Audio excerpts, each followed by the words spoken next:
to Chuck in the Markets of Chuck. And, read that Xerox Corporation will be buying Affiliated Computer Services. And I just thought it was an interesting acquisition. I think certainly a good deal for Affiliated Computer Services. As of the close on Friday, they had a $4.3 billion market cap.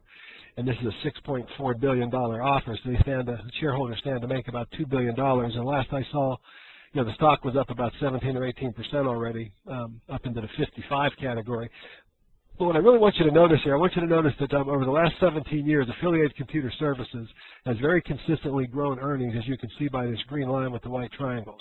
They've averaged 8.5% growth, and the stock price, which is the black line, as it always does, will track those earnings. And, of course, the idea is that if the stock price is touching the line, it's in value. Above the line, it's overvalued. You can see when it's above the line, it comes back. And then when it gets below the line, it always comes back.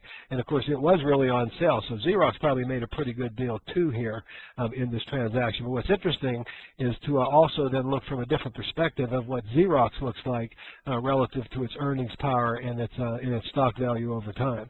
With Xerox Corporation, I want you to notice that earnings have been very inconsistent. Now they're about a $7.8 billion market cap, so they're buying a company almost or spending almost what their total market cap is, and they are going to be taking on some of the debt. But look how Xerox's stock price has tracked earnings over this 20-year period here. And it's very interesting is that Xerox certainly needs the acquisition that I think that Affiliated Computer Services brings to them. If you look at Affiliated Computer Services again, this 18.5% growth rate at an undervalued, by the market did generate about a 16.2% compounded rate of return for shareholders, going back since 1994. This company only has a short track record, shorter than Xerox. It's only a 17-year track record.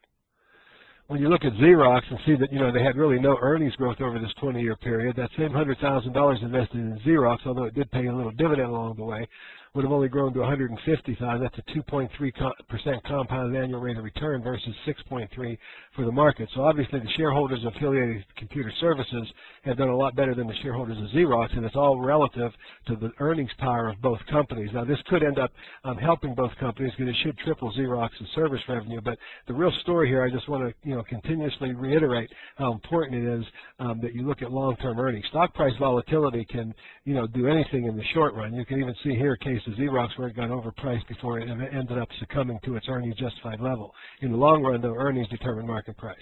I hope you found this interesting. It's Chuck Harmel saying thanks for listening, and talk to you again tomorrow.